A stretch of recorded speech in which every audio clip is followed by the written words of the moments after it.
Ebana, kikosi cha Taifa Stars kimewasili Zanzibar kujiandaa na mchezo wa kufuzu kombe la dunia 2026 dhidi ya Zambia utakaochezwa Oktoba 8, 2025 uwanja wa New Aman Zanzibar. Ikumbukwe kuwa Tanzania yupo grupu E akiwa na timu Morocco, Nigeria, Zambia, Republic of Congo na Eritrea, ikiwa na jumla ya timu 6. Hali ya Tanzania katika kundi alilopo ipo nafasi ya pili. Mechi alizocheza ni mechi 7, ushindi mechi 3, sare 1, kapoteza 1. Magoli aliyofungwa ni magoli 6. Magoli aliyoruhusu ni magoli 6. Tofauti ya magoli ni goli 0. Ana tofauti ya magoli yoyote. Ana jumla ya pointi 10.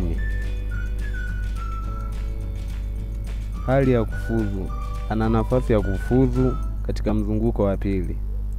Bwana, Tanzania katika mzunguko unaofuata, endapo akikaza, ana uwezo wa kufuzu katika mzunguko unaofuata. Hali ya matokeo kwa ujumla: alipoteza dhidi ya Morocco kwa 2-0, alipoteza dhidi ya Niger kwa 1-0, alishinda dhidi ya Zambia 3-0. Mechi dhidi ya Kongo ilifutwa. Kongo alijiondoa kwenye mashindano. Mechi dhidi ya Eritrea na yenyewe ilishindikana kwa sababu Eritrea alijiondoa. Kongo yeye aliondolewa kwa vigezo vya FIFA, aliondolewa.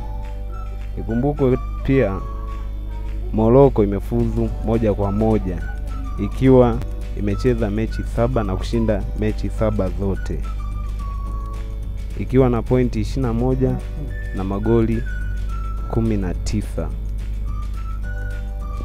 TV iko nafasi ya pili ikiwa na pointi 10, ikiwa mbele kidogo ya Niger. Niger yeye ana pointi 9, ikumbukwe.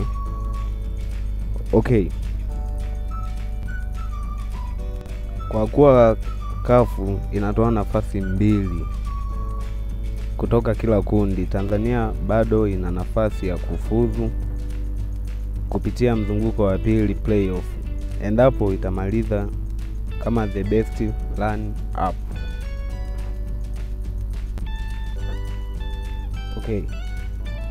Mimi nilikuwa nakupa mchanganuo wa timu ya taifa kwa ujumla na uwezekano wake wa kufuzu. Kama kuna uwezekano wa kufuzu, hiyo ndo status ya Tanzania kuelekea katika mchezo dhidi ya Zambia ambao utapigwa tarehe 8 pale New Aman Complex. Mimi wananiita Nel TZ na hii ni Nel Online TV. Niambie katika upande wa comment unaiona TZ ikifuzu. Pia usahau kusubscribe ili kuendelea kupata updating zote za michezo. Nipo hapa kukuhabarisha kuhusiana na michezo. Michezo ni burudani, pia michezo ni ajira. Nel TZ, burudani kwa wote, burudani kwa kila rika, tuzingatie umri wala nafasi uliopo. Usahau tu kusubscribe ili kupata updating zote za michezo.